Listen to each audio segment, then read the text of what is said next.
Link TV, connecting you to the world. Link TV is viewer supported. Watch more at linktv.org.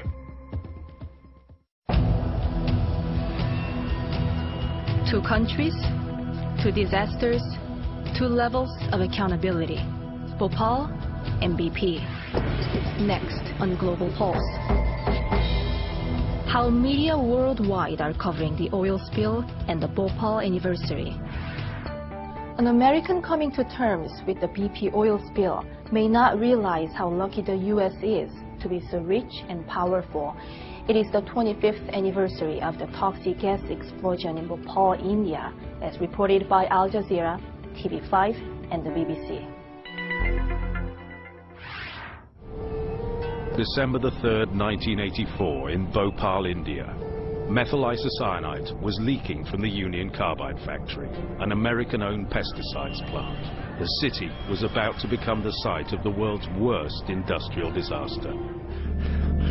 The hospital mortuary can't cope with the dead bodies.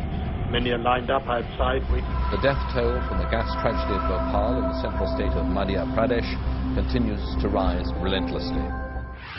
The parents who come to the Chingari Day Centre ingested the gas and survived, but their children were born mentally and physically impaired.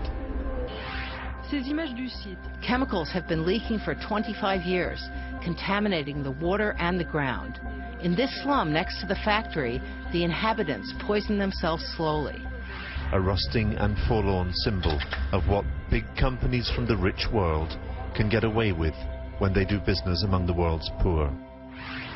But when big companies work in rich countries, there can also be accidents, like this one. The Deepwater Horizon rig has sunk into the ocean and A day-long search for 11 workers. This thick goop of brown oil, and it's moving. Another flock of birds covered in oil as thick as pancake batter. Americans are angry, but as ABC and Fox News reported, the U.S. has the power to make BP pay. If our laws were broken, leading to this death and destruction, my solemn pledge is that we will bring those responsible to justice. BP will contribute $20 billion to an independent escrow account.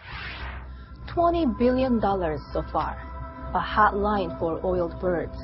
24-hour tar ball removal. Compare this to Bhopal. With over 28,000 dead and 1.5 million disabled. $2,500 for a death in the family, and $575 each for those who were disabled. And for Bhopal, justice is late in coming. Former Indian executives at the old Union Carbide factory have been found guilty of death by negligence more than 25 years after a toxic gas leaked from the facility. Inside the court, the verdict is finally delivered. All 7 accused were found guilty of negligence. Most of them former executives in charge of the Union Carbide plant in Bhopal. Well, hours after the verdicts were handed down, the 7 executives have now been freed from prison after they posted a bail of around $500. The executives were sentenced to 2 years in jail, but there is the one who got away, the CEO of Union Carbide. The company's American boss, Warren Anderson, flew into Bhopal within days and found himself under arrest. The police chief at the wheel of the car was Swaraj Puri. You've arrested Mr. Anderson, the world chairman. Yes, we have. Well, there is an anger in the city about not being able to get him back to justice. Almost immediately, Warren Anderson was granted bail and allowed to fly home to the United States. Activists from Greenpeace managed to film him 7 years ago. Now 88, he lives in retirement in this house in the affluent Hamptons area of New York State. Americans may have forgotten Bhopal, but in India, the runaway executive is still big news, as this story from Times Now illustrates. We return to Warren Anderson's home for the 3rd time, this time in the evening hours. Just as last time, Lillian Anderson answered the door.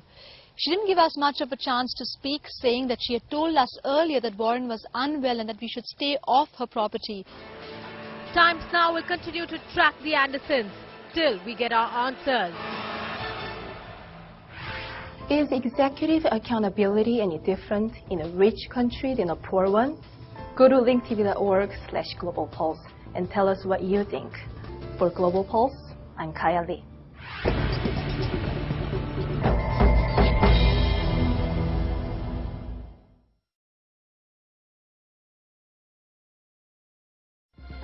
Link TV is the only U.S. network dedicated to global and national news, uncompromising documentaries, and diverse cultural programs. Programs which connect you to the world. To learn more, visit linktv.org.